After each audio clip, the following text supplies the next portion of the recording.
everyone. I just wanted to get on here really quick and share something, okay? I haven't titled this video yet, but I believe I'll say something like, this is why your marriage is failing, or this is why your marriage will fail, okay? Either way, this message is to those who are married and those who intend to be married, or those who want to be married, those who are in the courting phase, okay? Those who are engaged right now. This is to you. So this is why your marriage is failing, or this is why your marriage will fail, okay?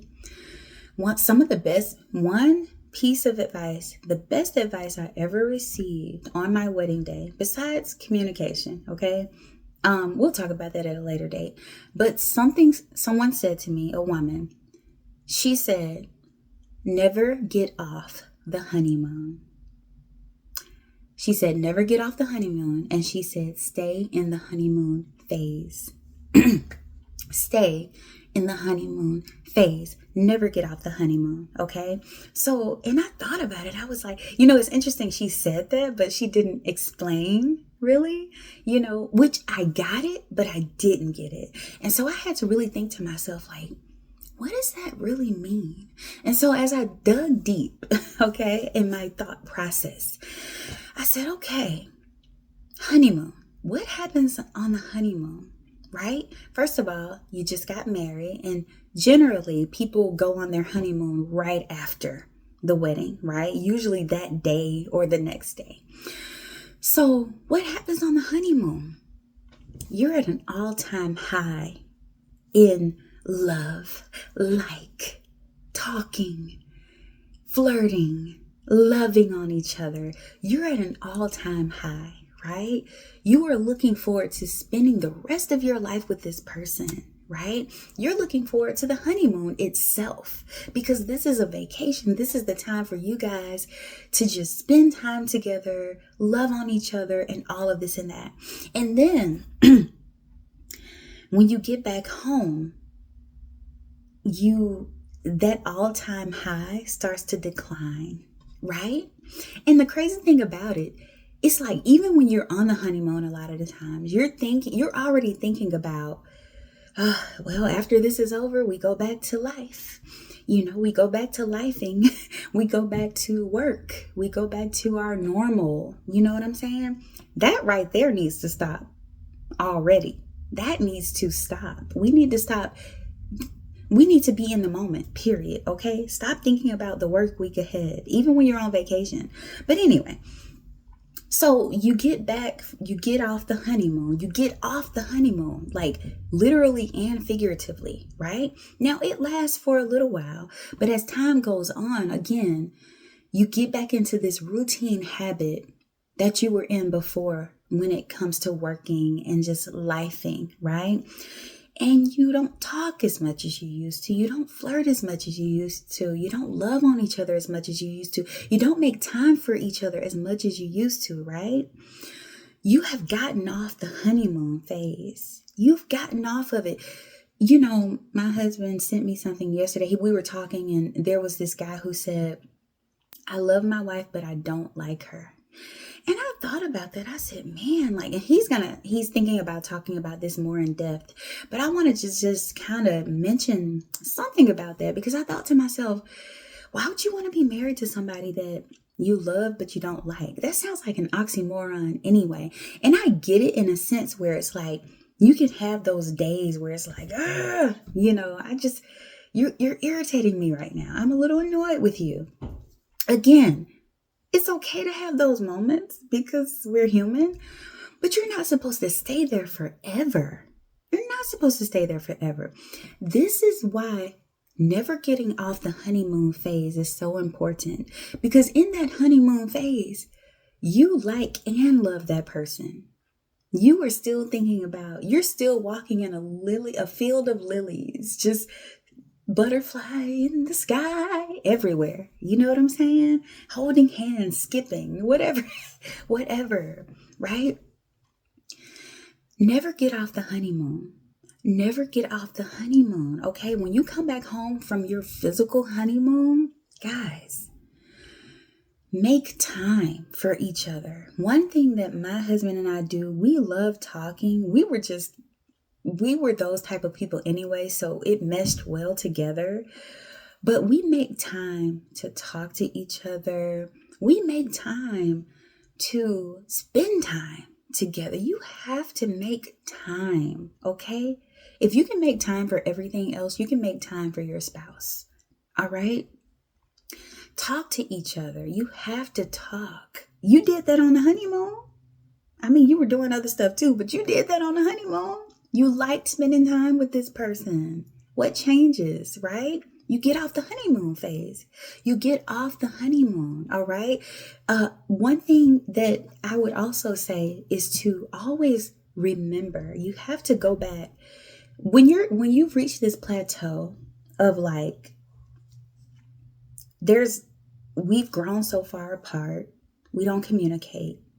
You know what I'm saying? It's like everything you do irritates me, whatever. It's a good thing to remember why you married that person in the first place. Now, if you married them out of lust, you're probably doomed from the beginning.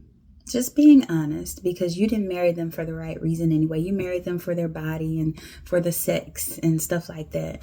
You know what I'm saying? So you're probably doomed from the beginning if you married them for the wrong reason, okay? But if they had certain qualities that you love about them, that you like about them, you know what I'm saying? Their mindset, their faith. You know, my husband and I, we are big on faith. You know, we are rooted and grounded in Jesus Christ, you know? And so that was the first thing that brought us together. Like we talked as friends. And we would talk about the things of God because we both have a YouTube ministry. And so we would share godly things. Like we weren't even on a relationship type of mindset with each other, with others, let alone with each other, you know? So that's how it was built up with us, you know, and it just went from there. But if your marriage was built on something other than the right things, then yeah, I don't know what to tell you, to be honest, you know, but guys, you have to stay on the honeymoon. Stay on the honeymoon, even when you come home, especially when you come home, because that's when the attacks are going to come the most. You're getting back to life, right? But you have to make time for each other. Sit down and watch movies. You know, I know some people have date nights. That's a beautiful thing. Even when we have a 2-year-old daughter together. We're a blended family, but we have a 2-year-old daughter. So we can't go out much at all by ourselves, you know, because we don't have family here in this state. But we'll take her with us, you know, or we'll do something at home. You know what I mean? Like there are ways to do things. Even when we go, we plan vacations. We love traveling. So we make it work to go on vacations. My mom, I thank God for her. She'll come, you know, like once a year and watch our daughter for us. Even later this year, you know, she's doing that for us so that we can go somewhere. And I know not everybody has support systems like that. But like I said, we're here 365 days a year and we have to have our daughter with us if we go somewhere or if we do something at home. But we make it work. Why? Because we want to keep that fire between us. We want to stay on the honeymoon phase. We don't want that fire to go out. You know what I'm saying? Okay? We want to continue to like each other as well as love each other. You know what I'm saying? Never get off the honeymoon. Never get off the honeymoon. One thing I remember I said in our vows was, let's always flirt with each other. You know, it sounds crazy. I don't know. Maybe it doesn't sound crazy. But what's wrong with flirting? You know, when we think of flirting, it's like, oh, you flirt with someone at the job. You know, you flirt with somebody you like, whatever. Flirt with your spouse. That does so much. It just does so much. You know what I'm saying? Validate each other. Hi, handsome. Hi, beautiful. You know, Say little sweet somethings, not sweet nothings. Say little sweet somethings to your spouse. Give them a little love tab, not a slap. I'm not talking about, all this toxicity in these relationships. You know what I'm saying? But I'm just saying, like, guys, it does so much. A little goes a long way. Okay? Get them a card just because. Seriously, get them a single rose or get them a rose. You can go, come on, you give some flowers for your wife or your husband. I remember I bought my husband some flowers one time. You know what I'm saying? It does so much. It shows so much appreciation. And I know, even thinking about that, I remember hearing a story about how a guy used to do that to his wife, but he was still out there cheating. Like he used to bring her roses all the time. And it's like, I don't know what's that about. Maybe he was feeling guilty or maybe he was trying to keep this facade going, But again, sometimes like when a person is doing something, unless you're just in complete denial, you have a feeling or something's off. You know what I'm saying? Stop lying to yourself. Okay? Especially, again, think about why you married that person. Did I marry that person for their money? For their looks? Or did I marry this person because they have integrity? I can trust them. They're honest. They love the Lord. You know what I'm saying? Like, I know that they're a great provider, they would be a great husband. I know that I could trust them. You know what I'm saying? You have to ask yourself these questions. Okay. Again, I don't want to be too long-winded. I just really wanted to share that valuable piece of information that I received on my wedding day. Almost 4 years ago, my husband and I would be married 4 years on July 3rd this year. Okay. And we have kept it going strong. Yes, we have had trials. We have, because that's just how it is. The enemy doesn't want to see you married. First of all, he don't want to see you in a committed marriage. He don't want to see you in a godly marriage. Okay. One that's built on that solid rock. Okay. He doesn't want to see that. So he's definitely going to send the fiery darts. But because both of us individually are built up on that solid rock, that solid foundation, and we came together and we have an individual relationship with the Lord. So we brought that into this marriage together. We know how to stand against the wiles of the enemy, and we are here today by the grace of God. Hallelujah.